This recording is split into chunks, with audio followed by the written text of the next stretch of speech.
हमने बहुत सारे ड्रामे किए और अच्छे ड्रामे किए, अच्छे राइटर्स के साथ। हमारे सारे लाइट हार्टेड ड्रामे थे और हम उसमें नदीम का भी कॉन्सेप्ट थोड़ा वो भी पढ़ते थे, स्क्रिप्ट को समझते के साथ आपने। जी नदीम बेग, हाँ जी। तो वो डायरेक्टर ज़्यादातर मैंने नदीम के साथ काम किया एज वो डायरेक्टर थे।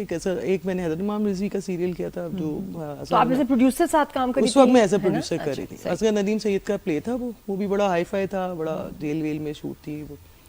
तो मैं हमेशा से बड़ा डेयरिंग काम करती रही हूँ और मुझे कहते थे कि टॉम बॉय जब शुरुआत हुई थी, जब फिल्म की बारी आई ना तो मुझे उस ज़माने में कुछ कंट्रोवर्सीज बड़ी इन थी और ये टिकटॉक वगैरह नहीं था, वरना ये फिल्म और ज़्यादा आगे में ले जाती। तो जब मैं उसकी साथ स्क्रिप्ट पे काम करी थी, पहले मैंने वन लाइनर बनाया, फिर मेरी जब डिस्कशन हुई उनसे इकबाल रिजवी सर से, तो मैंने कहा आप गाइड करें, इतनी फिल्में आपने लिखी हैं तो 10 मिनट में क्या होना चाहिए, क्योंकि देखिए आप ये देखें कि हमारे यहाँ फिल्मों की टीम्स नहीं है बिल्कुल, और जो लोग फिल्म पे काम कर रहे हैं ना वो करना चाहते हैं और जो लोग आप चाहते हैं टीम वो कभी अवेलेबल भी नहीं होती और वो बड़े सालों तक बिजी हैं जिनके साथ ख्वाहिश होती है। तो फिर उसके बाद आपको चुनना पड़ता है, टीम बनानी पड़ती है ना। इट्स ट्रू, लेकिन एक और बात भी है कि ना थोड़ी सी हमारी इंडस्ट्री में सब कुछ तो है, लेकिन एक खास टीम जो खास डेडिकेटेडली कुछ करती हो तो वो चुनना पड़ता है। तो व्हाई आइटम, ये थोड़ा सा पहले बताएं कि नाम क्यों रखा।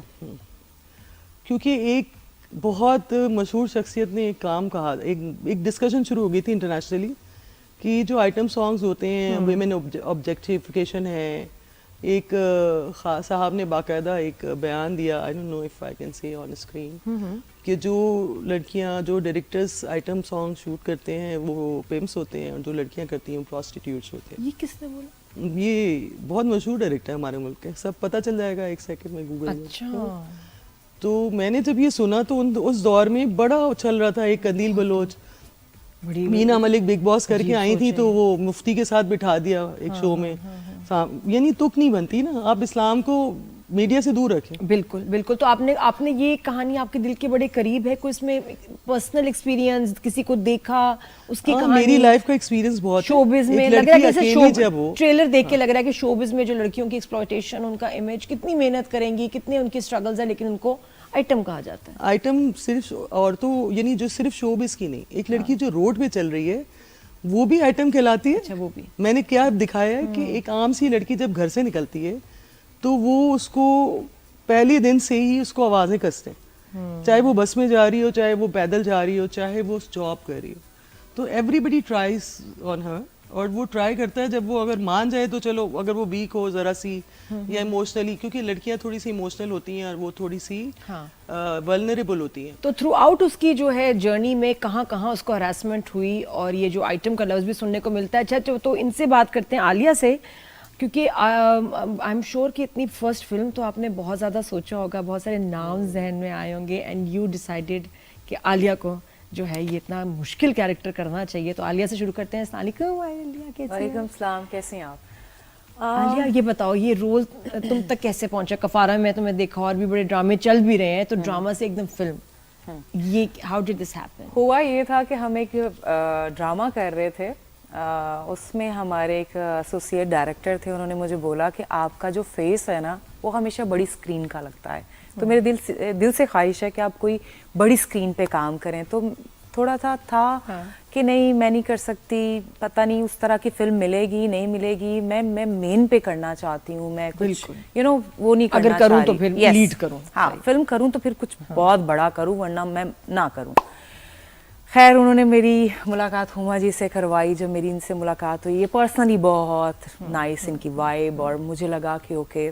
खैर, इन्होंने मुझे बोला कि ओके स्टोरी मैं तुम्हें सुना देती हूँ अगर तुम इंटरेस्टेड हो। नाम सुन के नहीं एकदम पहले झटका लगा कि नाम सुन के झटका लगा था। मेरी सिस्टर मेरे साथ गई थी, तो मैंने कहा आइटम इसमें सब कुछ तो फिर बहुत नंगा नंगा होगा ना, आइटम टाइप होगा, क्योंकि आइटम का नाम सुनते ही बिल्कुल ज़हन में यही हमारे दिमाग में यही आता है कि सब नंगा नंगा चल रहा होगा। खैर, इन्होंने मुझे बोला कि बच्ची आप कल आओ तो मैं आपको पूरी स्टोरी जो है नरेट कर देती हूँ। आई सेड ओके चलो ठीक है, आज मुझे सुना देना। उन्होंने बोला नहीं, मैं प्रॉपर तरीके से आपको सुनाना चाहती हूँ। खैर, मैं वेरी नेक्स्ट डे इनके पास गई, इन्होंने मुझे स्टोरी जब सुनाई, और सुनने के बाद मैं बिल्कुल स्टक थी और मैं रो रही थी, और मैंने इनको बोला कि ये फिल्म मैं ही करूँगी और मैं आपसे पैसे नहीं लूँगी। ये फिल्म मैं करूंगी और मुझसे प्रॉमिस करें ये आप मुझसे ही करवाएंगी, मुझे डांस पहली नहीं। बात तो मुझे पसंद आई, दूसरी नहीं पसंद आई कोई इतनी खास। हाँ, क्यों बेटा? क्योंकि उसकी उसने वजह कहा, थी, जो आपका दिल चाहे। जो इसकी जो मेन वजह वो ये थी कि फिल्म का जो सब्जेक्ट है ना वो कोई भी लड़की उसको फ्री में कर लेती।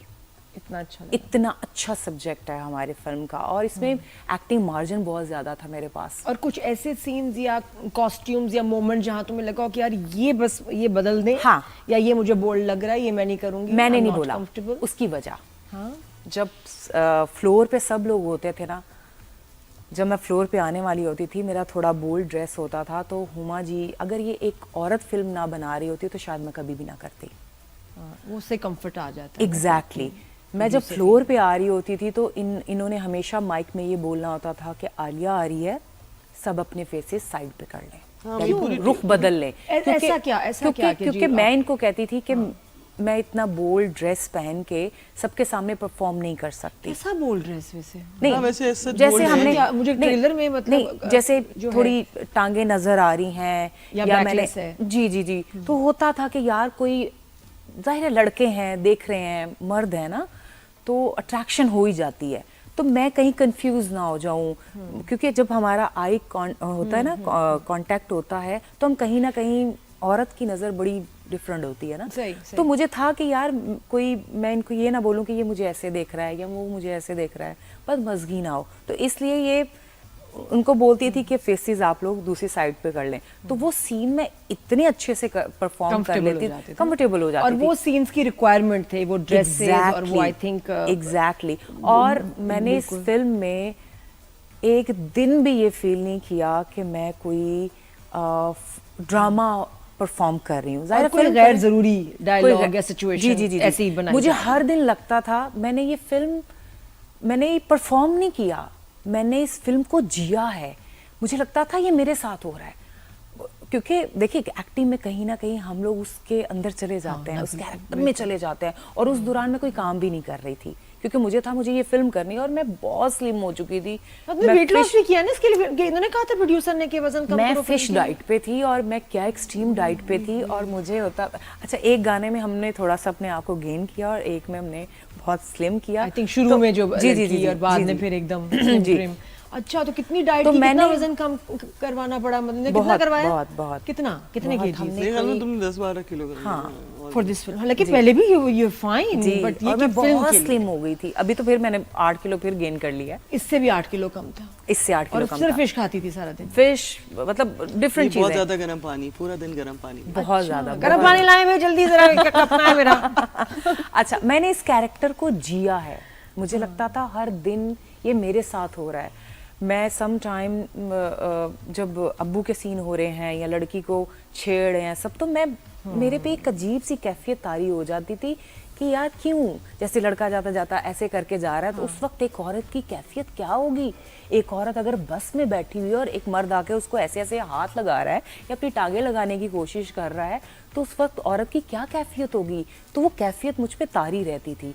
तो मैं सबको यही बताती हूँ कि मैंने ये फिल्म परफॉर्म नहीं की, मैंने इस फिल्म का वो हिस्सा जिया है। अगर आप लोग ये फिल्म देख रहे हैं तो उसमें मेरे रियल इमोशंस हैं, इस कैरेक्टर में मेरे हर उस लड़की को लेकर इमोशंस हैं जिसके साथ ये सब कुछ हो रहा है।